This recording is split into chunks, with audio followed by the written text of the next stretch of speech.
die wirtschaftlich abhängigen Personen haben sich vielfach assimiliert. Jene Gruppen, die wirtschaftlich selbstständiger, unabhängiger waren, auch mittels Bildung, waren resistent und haben die Sprache beibehalten.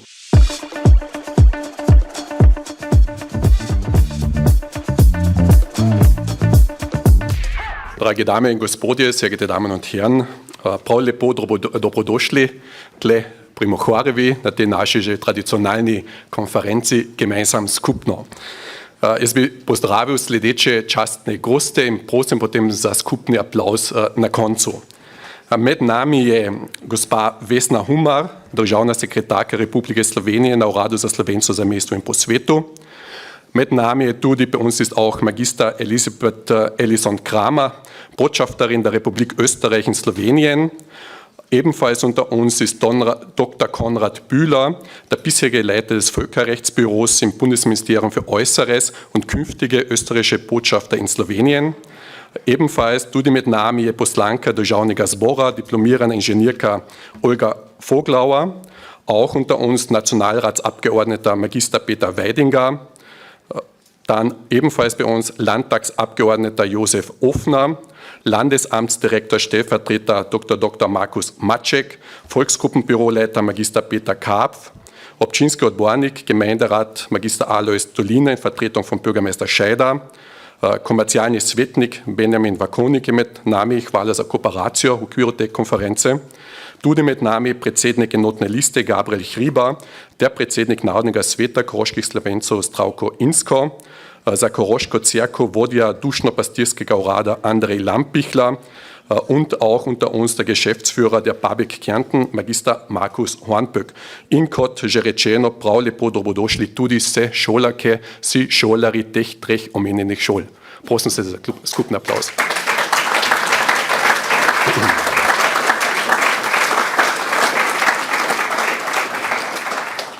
Erlauben Sie mir kurz zu dem Thema Volksgruppen und Wirtschaft ein paar Gedanken anzubringen.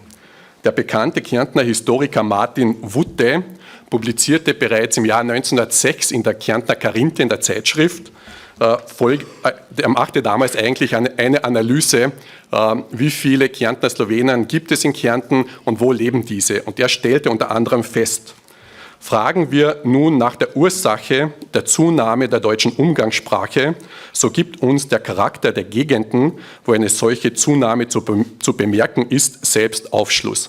Überall dort, wo Fremdenverkehr, Industrie oder regerer Handel und Verkehr herrscht, hat das deutsche Element erheblich zugenommen. Industrie, Handel und Verkehr sind also in Kärnten die besten Bundesgenossen des Deutschtums. Sie sind fast durchwegs in den Händen der wirtschaftlich stärkeren und fortschrittlicheren Deutschen. Mit ihrer Entwicklung schreitet auch die Weiterverbreitung der deutschen Umgangssprache vor. Und ich denke, Wutte lag hier nicht so falsch. Wie gut sich eine Volksgruppe behaupten kann, hängt auch mit der wirtschaftlichen Kraft der Volksgruppe zusammen und mit der wirtschaftlichen Unabhängigkeit. Wir haben es in Kärnten gesehen, jene Orte, die industriell geprägten Orte, die Arbeiterschaft, die diesem deutsch-nationalen Druck damals ausgesetzt war, hatte es schwieriger als Bauern, die in irgendwelchen peripheren Tälern lebten und länger an der Volksgruppensprache festhalten konnten. Auch wenn wir das mit Südtirol vergleichen. Die Italienisierung war am stärksten in den Städten. Dort gelang es am raschesten, die wirtschaftliche Kraft auch mittels staatlicher Behörden durchzudrücken. Das Deutsche hielt sich, auch die Ladiner hielten sich vor allem in den abgelegenen Dolomitentälern. Natürlich ging die Entwicklung weiter, auch in Kärnten, und das Schlüsselelement war sicherlich die Gründung unserer Mittelschulen, unseres slowenischen Gymnasiums, wodurch es gelang, auch mittels der Bildung die sozioökonomische Struktur der slowenischen Volksgruppe wesentlich zu verändern. Und bereits vor Jahrzehnten stellte ein Wissenschaftler fest, das war damals Albert Reiterer, hat gesagt, wenn wir uns heute die Volksgruppe anschauen, dann sehen wir, dass bei jenen Personen, die wirklich diese slowenische Sprache beibehalten haben, der Anteil der Maturanten höher ist als unter den Deutschsprachigen. Und wenn wir uns die Hochschulabsolventen anschauen, das ist es noch einmal deutlicher, dass es bei den Volksgruppenangehörigen quasi mehr Absolventen von Hochschulen gibt als unter Deutschsprachigen. Also es hat sich in diesen Jahrzehnten vieles geändert.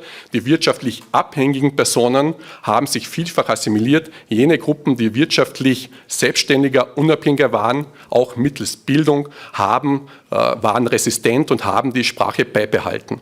Also hier sieht man wirklich den Zusammenspiel eben von Wirtschaft und Volksgruppe und natürlich eine Folge dieser Entwicklung auch, dass die Kärntner Slowenen sich dadurch stärker urbanisieren, in städtischen Zentren leben, hier ihre Sprache beibehalten und in vielen Gemeinden, wo früher das Slowenische dominant gesprochen worden ist, heute quasi dort nur noch verschwindende Minderheiten sind. Also so hat sich das Ganze geändert, auch aufgrund der wirtschaftlichen Rahmenbedingungen.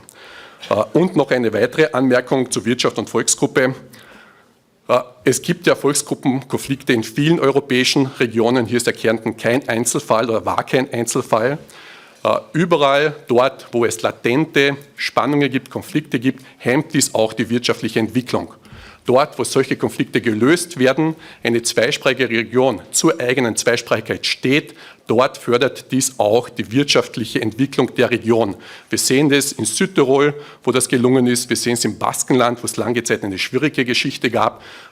Mit der Anerkennung des Baskischen sich das deutlich geändert hat und heute das Baskenland eine der reichsten Regionen Spaniens ist. Also so wichtig ist es auch für die Identität, für die Selbstfindung einer Region zur eigenen Identität, die eben zweisprachig ist, zu stehen und diese auch nach außen anzuerkennen.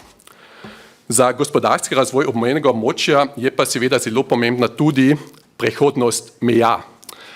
In vsak kraj, ki leži nekje ob neki meji, ima nek zreduciran gravitacijski prostor. Jaz lahko samo kupim blago v neki določeni okolici, vse, kar je za mano, je zame nedosegljivo, ker je na vmes meja. To se pravi, za nas kot obmejno področje na Koroškem je centralnega pomena, da so tudi meje prepustne.